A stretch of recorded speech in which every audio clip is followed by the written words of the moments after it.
s potrpežljivostjo in dobrotljivostjo to vse skupaj vzdrževati. Zame so te stvari iz nekega prejšnjega življenja zelo blizu.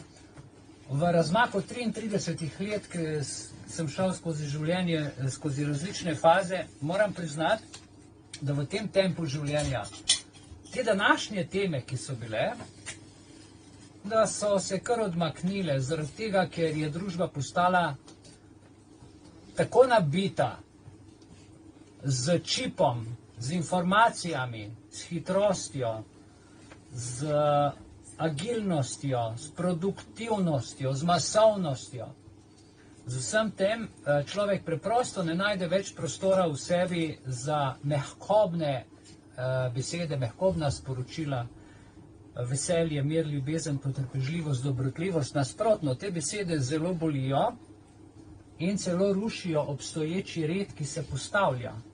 Kajti te stvari, ponavljam, veselje, mir, ljubezen, potrpežljivost in drugi sadovi duha v tem svetu nimajo kaj iskati, ne pašejo v ta svet, ki se danes nam odvija pred očmi. Zato je o tem težko govoriti.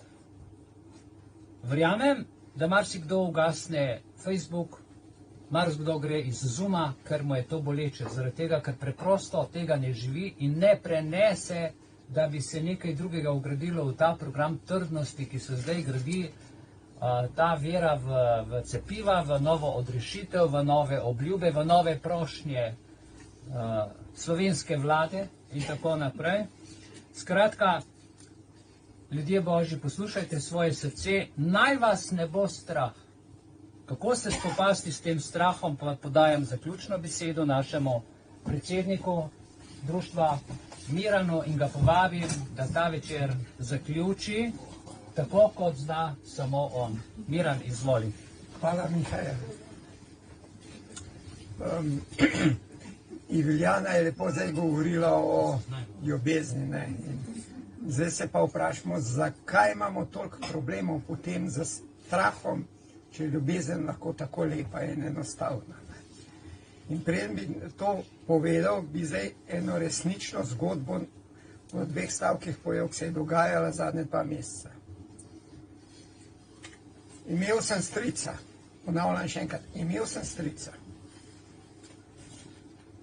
ki je imel cel življenje napolnjen z strahom, zato ker mu nihče ni povedal, da ljubezen sploh obstaja in da je zelo enostavno, če se znaš za njo odpreti. In to je ta bistvo naše rešitve plus še druge stvari. Ne? In on je 66 let je bil star, je živel v strahu pred sosedi, pred ljudmi, pred vsemi stvarmi v bistvu. Ne? In v začetku oktobra sva bila ženo na zadnji vožnji z motorjem in sva šla, sva rekla, z Gorenjske grejo na Primorsko, ker je bolj toplo, se oglasiva pri njemu. In pač, tako kot so časi, danes pride do pogovora od fantomskega covida. Ne? In jaz ne morem ven, da ne bi vsak me rekel, pa to ti je, se ne morem teh besed povedati zdaj, da je to čista laž, da to je v ozadju se odvijajo popolnoma drugi scenariji. Covid je zgolj samo igra za ljudi in mislim, da on tega ni razumel takrat. Ne. Hočem pa povedati, mi sva pa šla tam, rečemo zdaj datum 5. oktobra. 26. novembra pri meni doma 2 policaja z avto se vstavita, pozvonita, vprašata, če poznam jaz to in to osebo, to je bil on. In povesta, da so ga najdeli v stanovanju mrtvega. Pač lepo se je napol usedel v legu in umrl je. Zdaj pa zgodba, kako in zakaj. Ne? Bila je obdukcija, čeprav jaz vem, Zdaj, jaz sem pa edina oseba, ki sem potem te stvari reševal in zato sem jaz edini, ki vem, kaj se dogaja. Edini sem bil, ki sem vstopil v njegov stanovanje, tako da obdukcija je bila narejena, umrl je vzrok nesreče nepoznan. To se pravi, niso sigurno samo naredili obdukcijo od odzunaj, a ga je kdo z nožem, ali ga je to nasilna smrt, ne. Tega ni bilo, ostalo niso gledali, ker ne smejo. Dejstvo pa je, če sem prej rekel, mi smo rečemo hipotetično 5. oktobra pri njemu. 3. oktobra se je on cepil za fantomski COVID. To se pravi, ker je mu toliko straha, se je on cepil. Zakaj? Jaz vem, da je mu toliko strahu, ker ženo so take stvari najde pa njemu v stanovanju. To je človek je šokiran, kaj človek lahko skriva. Jaz sem ga čisto za drugega človeka mu. On je bil tako duhoven, on je živel naravno, on je kupoval pripomočke, čaje, vse je delal, da bi živel v bistvu večno. In to nihče tega ni vedel. On je razne uroke si pisal, da mu ne bi sosedi kaj naredili, da ne bi to. Najbolj šokantno je bil list papirja, preden je on umrl, kot da bi vedel, je on pisal uroke proti COVID-u. Človek, v glavnem, če ga ni virus pobral, ki te v bistvu ne more sploh pobrati, ga je sam sebe pobral z pomočjo gospoda Pfizerja. Tako. V 50 dneh sta se zmenila in to je to. Tako da, zdaj bi pa povedal, recimo, kako se spopasti z strahom. Zdaj, vsi naši strahovi so produkt naše identifikacije. Če ljubiš žensko, v istem paketu z ljubeznijo prihaja tudi strah. Lahko me zapusti. Nekoga je že zapustila, da je sedaj za menoj. Morda bo isto naredila meni. Torej obstaja strah.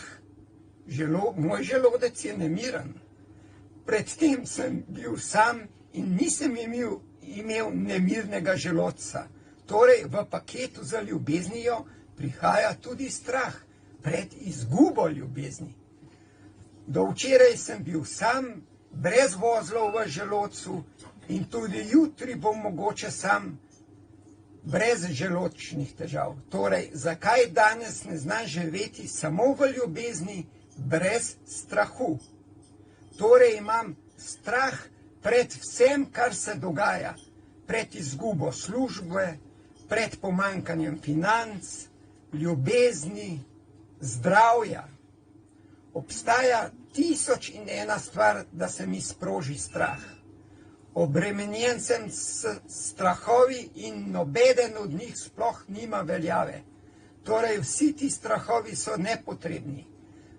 Nalagam pa se jih iz dneva v dan na moja ramena. Do sedaj sem imel že na 1000 strahov, danes pa tu stojim pred vami. In zakaj sem potem imel vse te strahove, če danes vem, da mi niso do sedaj v življenju nič pomagali, samo škodovali? Ali res še naprej potrebujem lekcije strahu, čeprav vem, da mi do sedaj niso pomagali? Kdaj bom lahko to premagal in odšel naprej v življenje brez strahu? Človek v povezavi z Zemljo in kozmosom ima neverjetno moč, da se prilagodi vsaki situaciji v svojem življenju. Torej, zakaj strah? Pravijo, da ima človek in ščurek to neverjetno sposobnost, da se prilagodi vsaki situaciji. Torej, kjer bo živel človek, bo tudi ščurek. In obratno. Potujemo skupaj skozi življenje. Človek se z lahkoto prilagodi na vse klimatske čase na Zemlji. lahko rečemo, da je naš strah popolnoma odveč. Tudi če bo konec sveta, je strah odveč, ker takrat nas tako ne bo več. Zakaj torej strah? Sigurno ne bomo ostali na samotnem otoku sami v primeru konca sveta. Vsi bomo odšli in strahu ne potrebujemo za odhod. In kje je sploh problem, če se vse konča? V tem trenutku izginejo tudi vsi problemi, med drugim še najbolj strah. Dobili bomo svobodo strahu. Konec sveta pomeni nič strahu in ostalih spremljajočih problemov. Vsekakor ne bomo imeli več želodčnih težav zaradi strahu. In če tako pogledamo, kje je potem sploh problem? Razumem, sedaj imamo že strah, kaj če bo res konec sveta. Vedeti moramo, da je strah del uma in je velik strahopetec. In mora biti strahopetec, ker je v osnovi prazen in votu. Nima nobene snovi in se zato tako boji. Najbolj pa se boji, da se bomo nekoč morda zavedli, to bo res konec takšnega sveta, ker se bo odprlo naše zavedanje. Prehod v stanje meditacije, kjer pa ni prostora za Stanje meditacije pa ne pomeni zgolj sedenje z zaprtimi očmi in slediti meditacije, temveč je tu zajetih mnogo več stanj delovanja. Hoja po gozdu, petje, ples, kuhanje in še mnogo tega. Torej, strah je produkt uma, da se ne bomo zavedli, kaj vse smo zmožni v življenju, če se le znamo postaviti v harmonijo delovanja Zemlje in kozmosa.